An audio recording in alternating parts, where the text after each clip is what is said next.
I was 32 years old when I overheard my aunt whisper, "He doesn't know he's not really James's son." And in that moment, my entire childhood collapsed.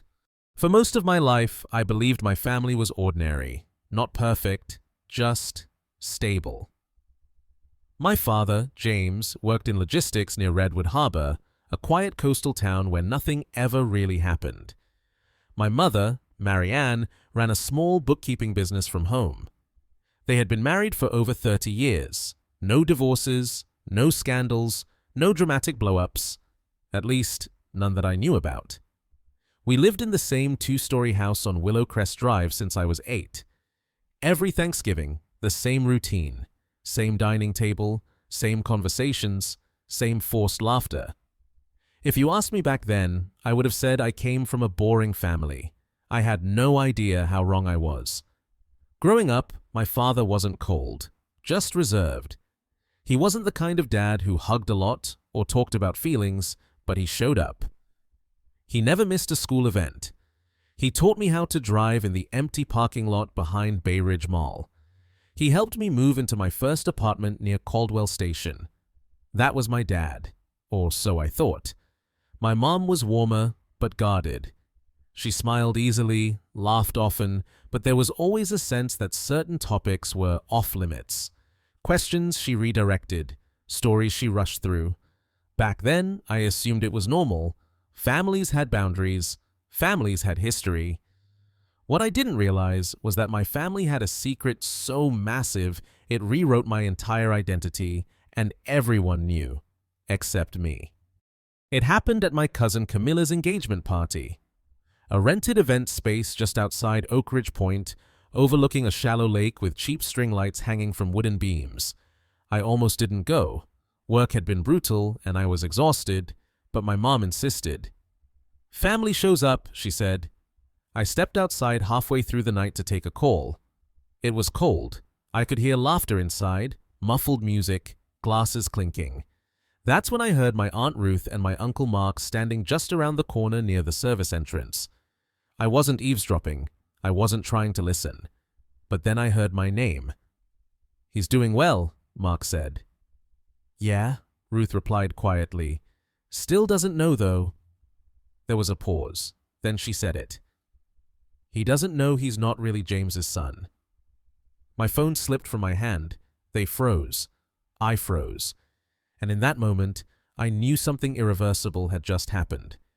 I didn't confront them. I picked up my phone, walked back inside, smiled through the rest of the night, hugged my relatives goodbye, and drove home in silence. My brain refused to accept what I heard. People say stupid things. People exaggerate. That had to be it, right? For 2 weeks, I tried to forget it. I buried myself in work. I avoided family group chats. I told myself I imagined it. But once a thought takes root, it doesn't let go. I started noticing things I'd never questioned before. Why did I look nothing like my dad? Why did family friends always say I took after my mom? Never both. Why did my dad go strangely quiet whenever old college stories came up? Then I remembered something that chilled me. When I was 16, I needed my birth certificate for a school trip. My mom insisted on handling it herself. I didn't understand why at the time. Now, I couldn't stop thinking about it. I ordered the test online at 2 in the morning. I told myself it was just to calm my anxiety, just to prove I was overthinking. I spit into the tube, sealed the box, and dropped it off at the shipping center near Harborline Road. Then I waited. Those 3 weeks were the longest of my life. Every phone call from my parents made my chest tighten. Every text felt loaded with meaning. Every normal interaction felt fake. When the email finally came, I didn't open it right away. I sat on the edge of my bed, staring at my laptop, hands shaking. And when I finally clicked, everything shattered. James was not my biological father. There it was. Cold, clinical, unemotional. I remember laughing, a sharp, hollow sound, because suddenly every unanswered question had an answer, and none of them were good. I drove to my parents' house without calling. My dad answered the door. "Hey, kid," he said, smiling. I almost broke right there. We sat at the kitchen table, the same table I grew up eating cereal at, the same one where homework was done and birthdays were celebrated. I placed the printed results between us. My mom went pale. My dad stared at the paper for a long time. Then he sighed.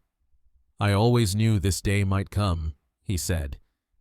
That sentence hurt more than the truth itself. 33 years ago, my parents had separated briefly, not divorced, just broken. During that time, my mom had a short relationship with a man named Mateo. It ended quickly. Weeks later, she found out she was pregnant. Mateo wanted nothing to do with it. James, the man who raised me, chose to stay. He chose to put his name on my birth certificate. He chose to be my father. But the family, they all knew. Grandparents, aunts, uncles, they decided it was better if I never found out. For my sake. For the family's sake. I didn't insult them. I asked one question. Why was I the only one not allowed to know who I am? No one had a good answer, because there wasn't one. Out of curiosity, and maybe self-destruction, I looked up Mateo. He lived 3 hours away in Stonebridge Falls. I didn't tell anyone. We met at a diner off the highway. He looked at me like he'd seen a ghost. He admitted everything. And then he said something I'll never forget. "I was relieved when your mom said James would raise you." That was it. No apology. I walked out of that diner knowing something clearly for the first time. Biology doesn't make a father. Choice does. James chose me every day for 32 years. And the family who hid the truth, they chose comfort over honesty. I took space. I set boundaries. I stopped pretending everything was fine. Some relationships survived, some didn't. And that was okay. Here's the truth no one tells you about family secrets. They don't stay buried. They don't fade. They wait. They wait until the moment you're strong enough to survive the fallout. I didn't lose my father that day. I lost an illusion. And in its place, I gained something far more painful and far more real. The truth about who chose me. The truth about who didn't. And the truth that sometimes the family you inherit isn't nearly as important as the family you decide to keep. Because blood might start the story, but choice is what writes the ending. If the man who raised you isn't your biological father, who do you think really deserves the title? Blood or the one who never walked away? Let me know in the comments.